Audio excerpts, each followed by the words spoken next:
Alrighty, so first starting off, Bishop Adams, can you please just spell out your first and your last name for us and give us like your title, so what you want to be known as?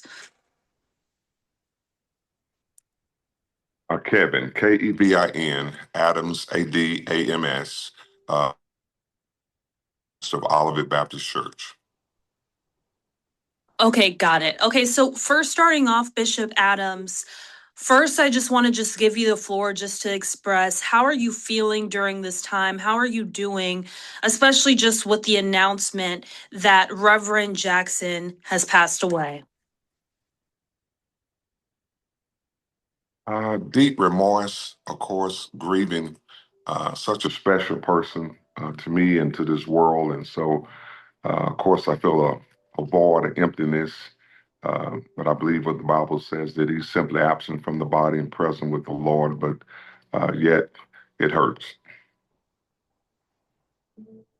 Bishop Adams, can you go into detail about the impact Reverend Jackson had just right here in our community?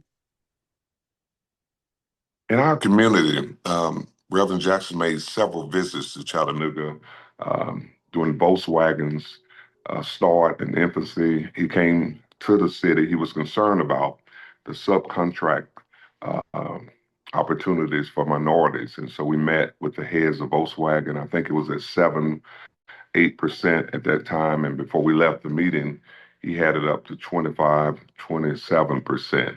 And so we left there and went to Brainerd High School, where I attended high school. He wanted to go there and impact the children. And so he would come time after time. He would just call me up. I'm coming to Chattanooga to spend some time with you. When there was a demonstration downtown with the K Klan, he told me, I'm coming into town to be with you. And he showed up at the office, and I was devastated and terrified. I'm like, what in the world are we going to do? They're going to march, they're going to protest, they're marching down Martin Luther King Boulevard. And I never would forget what he said. He said, it takes two hands to clap to make a sound. He says, if you take one hand away, he says, there's no sound. He says, so we're not going down there because we go there, we would only echo that sound. He says, we're going to sit here and pray and be at peace. One of the great lessons of life that he taught me, times to speak and also the power of silence. So bring us back to that time. So before going to Brainerd High School, go more into detail about just the normalization of KKK roaming through the streets and, marching. Yeah, the Klan had put out that they were going to meet up there at the county courthouse, and then from there they was going to gather at Miller Park, and they was going to march all the way down Martin Luther King Boulevard. And I took it personal, with our church being on Martin Luther King Boulevard, and the statement that they was trying to make, and racial injustice and just racism, and being that whole spirit of being prejudice and inequality. And so I thought, as a leader in the community, that we had to stop it. I said, we got to really shut this thing down.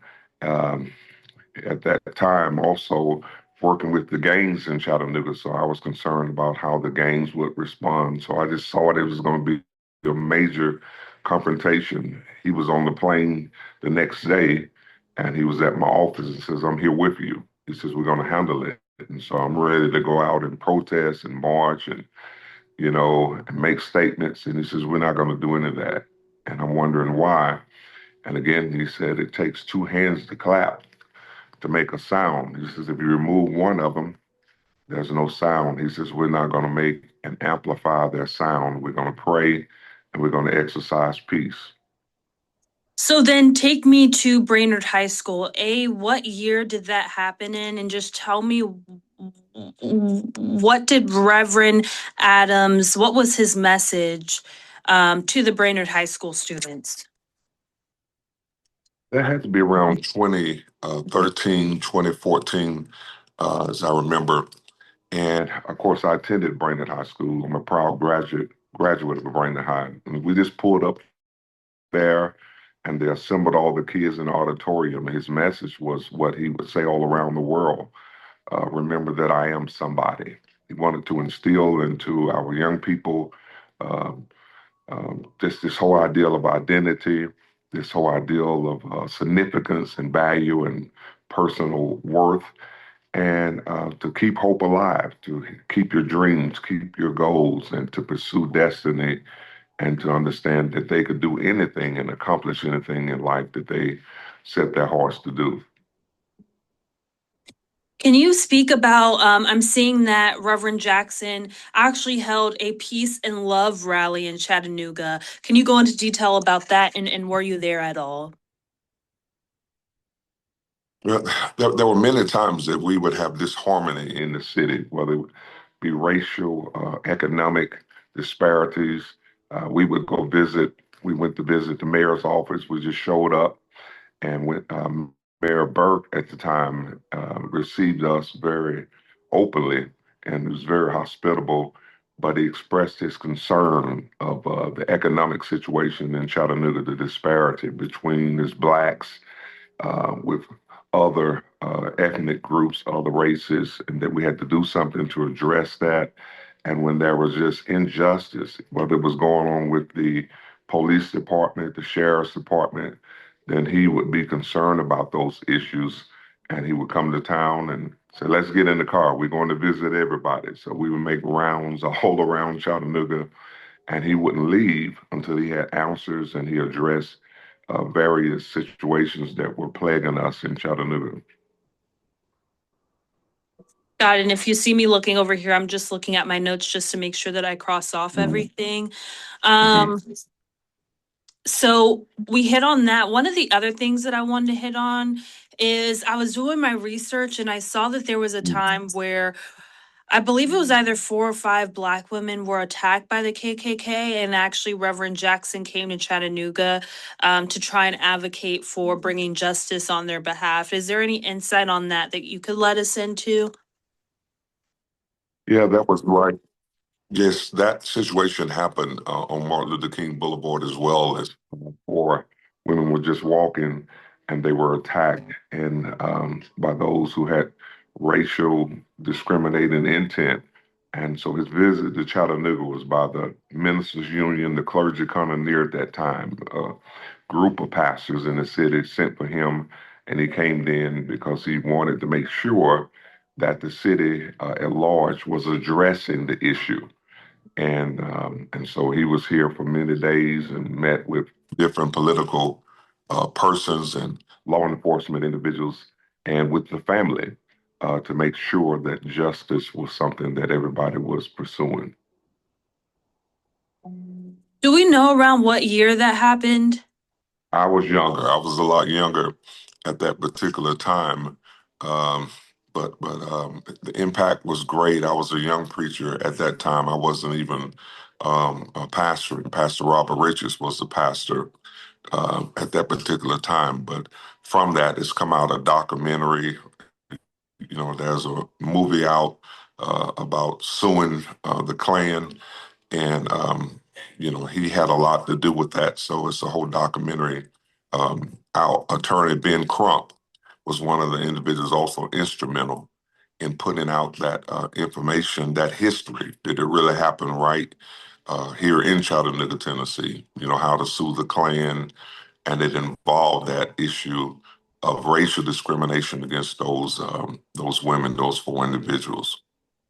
What legacy do you think that Reverend Jackson leaves behind, and what would be your message to the community since his passing?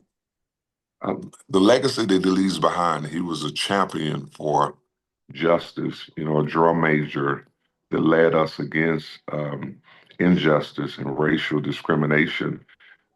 He sacrificed his life, walked with Dr. King. You know, we would talk many nights about when Dr. King was assassinated in Memphis, Tennessee at the Lorraine Hotel, that Dr. King fell right in his arms. And after he died, he says, he didn't just fall in my arms, but his dream did. And so he felt compelled to continue the legacy, to continue to fight. And I think what we should take away from that is to celebrate a man who gave his life for others, serving others, and fighting against injustice. The world is so divided even right now. There's so many things going on. And our takeaway is that now it is falling in our arms. Now he's gone to a better place, but yet all of us have the challenge to every day look for opportunities to make this world a better place and to fight against injustice. Injustice anywhere is injustice everywhere. And so we have to take it personally and challenge me as a pastor and as a leader that it's not just how well I'm doing, how well my church is doing, but it's how well the city is doing. And if everybody's not doing good, I'm not doing good. So that's been my challenge, my hope today that I'm even um, inspired even more so to pick up the baton and to continue this effort to make this place a fairer place, a place of justice, a place of equality. Last question I have for you is can you just go into detail about you and Reverend Jackson's relationship, how it began, and how much he means to you? Because I know that he is like family to you. He's family to me. He called me his son. I called him dad. Like I said, every night he would call me on the phone late at night, and we would have hours of conversation. And he would tell me these corny stories that he thought were so funny, but they weren't funny at all to me. But we would still laugh together. I remember driving him from Tennessee State, where we met with the president of Tennessee State, resolving an issue, and we were going to Murfreesboro to the plant in Toyota the next day, and it's pouring down raining, and I couldn't see a thing. I'm all over the highway, and he's sitting over there, and he says to me, he says, it's a shame that Dr. King died as a martyr fighting for people's rights in Memphis, but I'm gonna die in the car with a blind preacher. And we just laughed and laughed and laughed. But it was moments like that where he showed his human side, but at the same time, we were all amazed to know that he was different, that he walked with some supernatural gifts, and that was manifested in how he loved people and cared for others. And so I'm going to miss him greatly. But his impact and all the withdrawals that I made out of his life, the deposits that he made into my life, my challenge is to continue on and do the things that he taught me. And then now that we're wrapping up with the interview, okay, so one of the footage that I'm gonna use is Reverend Jackson speaking at an assembly at Brainerd High School in 1979. So you were only with him at Brainerd High School in 2011, correct? Hmm. Okay, Right. got it. So not in 1979.